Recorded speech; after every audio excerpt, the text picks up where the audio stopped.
کیا تم جانتے ہو دنیا کے پہلے انسان نے جنت دیکھی تھی، وہ جنت جہاں نہ بھوک تھی، نہ غم، نہ موت۔ پھر آخر ایسا کیا ہوا کہ انسان زمین پر بھیج دیا گیا؟ یہ کہانی ہے حضرت آدم علیہ السلام کی۔ جب اللہ تعالیٰ نے فرشتوں سے فرمایا میں زمین میں اپنا خلیفہ بنانے والا ہوں، فرشتے حیران رہ گئے۔ انہوں نے عرض کیا اے اللہ، کیا تو ایسی مخلوق بنائے گا جو زمین میں فساد کرے گی، خون بہائے گی؟ مگر اللہ نے فرمایا میں وہ جانتا ہوں جو تم نہیں جانتے۔ پھر اللہ نے آدم علیہ السلام کو پیدا فرمایا مٹی سے، لیکن ایسی عزت دی جو کسی اور کو نہ ملی۔ اللہ تعالیٰ نے آدم علیہ السلام کو تمام چیزوں کے نام سکھائے، اور جب فرشتوں سے پوچھا گیا تو وہ جواب نہ دے سکے۔ تب اللہ نے فرمایا آدم انہیں بتاؤ، اور حضرت آدم علیہ السلام نے سب کچھ بتا دیا۔ پھر وہ لمحہ آیا جس نے پوری کائنات بدل دی۔ اللہ نے حکم دیا آدم کو سجدہ کرو، تمام فرشتے سجدے میں گر گئے، لیکن ایک نے انکار کر دیا، وہ تھا شیطان، تکبر سے بھرپور۔ اس نے کہا میں آگ سے بنا ہوں اور یہ مٹی سے۔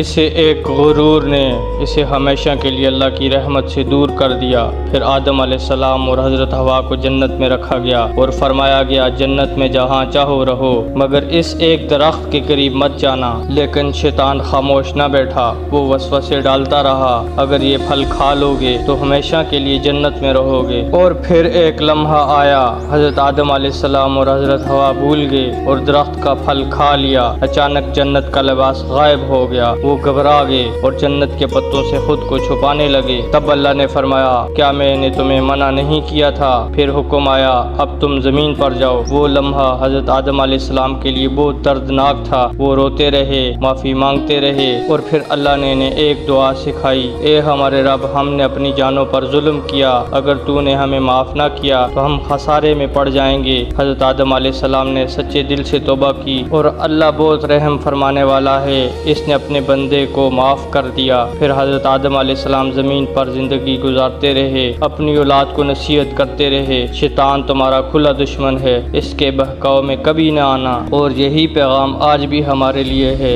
اگر انسان غلطی کے بعد سچی توبہ کر لے تو اللہ معاف فرما دیتا ہے۔ ایسے واقعات کے لیے ابھی فالو کریں۔